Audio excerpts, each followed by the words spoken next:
So hi, I'm Liora, and I'm going to start with a little bit of show and tell. So this is one of my favorite places in the world. This is Gash Beach in Israel.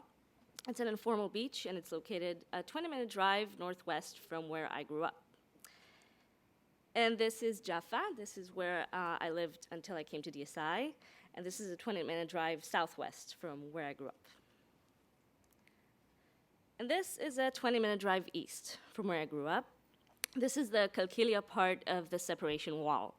And that's a system of guard towers and fences that, true to its name, separates Israel from Palestine, the West Bank, and the Israeli people from the Palestinians, with whom we've been engaged in violent conflict for about a century. So this wall has cost $2.8 billion to construct to date, and it has reduced the amount of Israeli casualties of the conflict, but also the freedoms of Palestinians and the possibilities for face-to-face humanizing interactions between people from both sides. So now, in addition to the psychological barriers that are the outcome of an intractable conflict, like trauma, fear, and suspicion, we have a big concrete barrier to filter out who and what we really are. And I'd like to quote an Israeli journalist, Ohad Chemo, to reflect a little bit of what that looks like on the ground. So he observed, when Palestinian children tell you we would be happy to kill Jews and die, you realize you're seeing the future generation of armed militants. And the Israelis don't hear or see the Palestinians. They're the true transparent people. They really don't exist for us. So is it hopeless?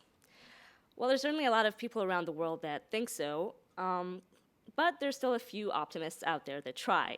For example, Surfing for Peace brings Israeli and Palestinian surfers together in neutral waters. Olive Oil Without Borders connects Palestinian farmers and producers with Israeli exporters. And Heartbeat groups Israeli and Palestinian youth musicians to play together. So these are just a few of the initiatives that have been successful in creating sustained relationships between Israelis and Palestinians. And as you might see, they're based on getting to know each other around a mutual interest. And all these are amazing. However, compared to the general population, they don't have a lot of participants. So I'm also one of those crazy optimists that refuses to give up on coexistence. And so I thought to myself, well, maybe it's just that not everyone is a surfer or a farmer or a musician, and maybe I need to find something that applies to a wider audience. So I asked myself, what would be the biggest thing that both sides have in common besides being in conflict? And the answer I came up with was food. So the modern Israeli and Arab kitchens are very similar. And the gentlemen in the photo, for instance, are having what has become Israel's national dish, hummus, which is a paste of chickpeas, sesame, lemon, and garlic. So it's one of the oldest prepared foods. It's been around since at least the 13th century. It's cheap, it's nutritious, and it's probably the most representative food of the Middle East. And it's so popular that a whole culture has developed around it with rituals like the dip, which in Israel is called the wipe. And that's a gesture you make to scoop the hummus into your mouth with a piece of pita bread. And everyone has their own personal technique to do this. So considering all that, it kind of begs the question, why don't we just have hummus together? Well, hummus is as contentious as it is popular. And what to Israelis was a natural move of adopting local cuisine of a land they immigrated to, or even bringing it as a family tradition in the case of Jews that immigrated from Arab countries, to Arabs was an act of cultural appropriation. And the way Israelis have adopted hummus, as well as are making big profit off it in global markets, feels like Israelis coming in, capitalizing on a piece of Arab culture by way of oppression, while ignoring the less comfortable parts of Arab existence, like the question of rights over the land. And Israeli-owned Sabra and Tribe, which you would probably see on the shelf of every deli in New York, have even had boycott campaigns designed and devoted specifically to them. So as a Palestinian blogger and activist told me and explained this, we don't buy into the hummus kumbaya. Food can't just be an issue of breaking bread. It's not about people getting along. You have to address the underlying issues. Otherwise, we just don't buy into it. So what this means is that just having hummus doesn't address something that's crucial to both sides: narratives. Because what we really need in the Middle East isn't to decide that we're all the same. It's actually the opposite. We need to learn to live with each other's differences. So how do we do that? So a team of researchers that examined how Middle East history is taught in Israeli and Palestinian classrooms reflected that learning to respect the narrative of the other can be seen as a coping process. So it's gradual. And if I think about that in terms of eating together, I realize it's not about placing people at the table, it's about how we set it. And it's about designing an interface that will facilitate the conversation. Now, there's no denying there's an asymmetry to Israeli-Palestinian power dynamics, but both sides have an equally unmet need to feel legitimacy and acknowledgement from the other. So first, we need to provide a place for both their narratives that isn't confrontational. Then, we also need to facilitate open and honest self-expression through something relatable and understandable to both sides, but that they can give an individual interpretation to, that will be clearly theirs and impossible to appropriate.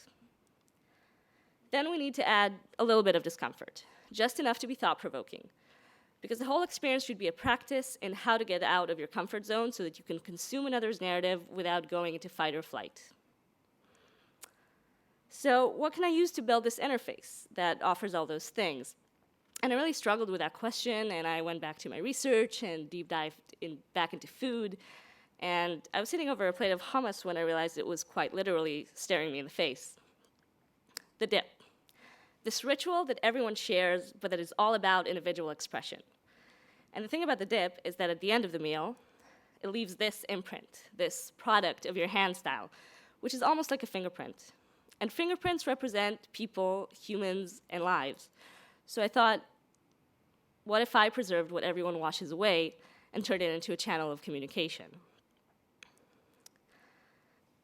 And so, with that, the Hummbowl was born. So Hummbowls are storytelling tableware.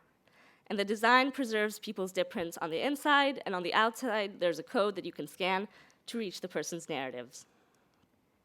So the process begins with sitting down for one-on-one interviews in a safe setting over some hummus.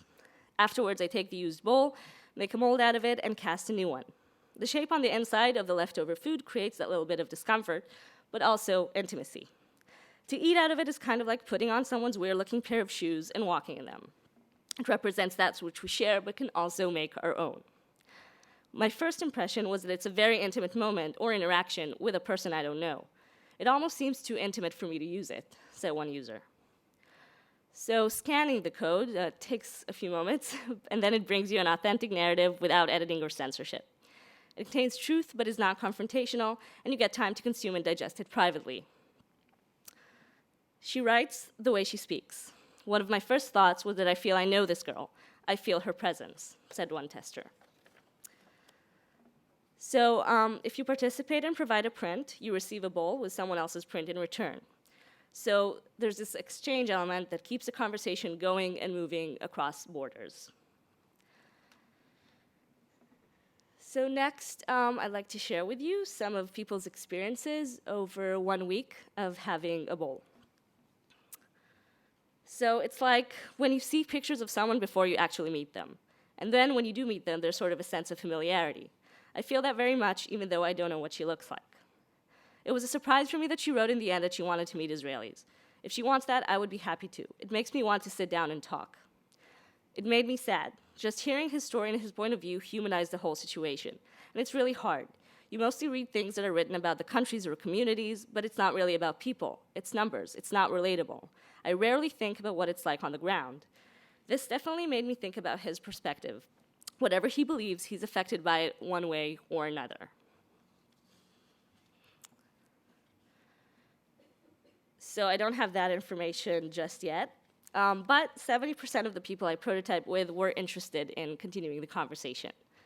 So the question now is, what would happen if there were 50 more Hummbowl people, or 100, or 10,000?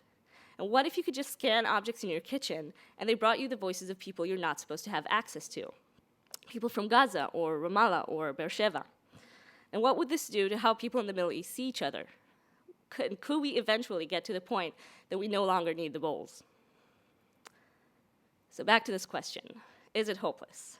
No, it's not. It's really not. And I learned that with intention, we can design instruments of unification that maybe one day can replace these instruments of separation. Thank you.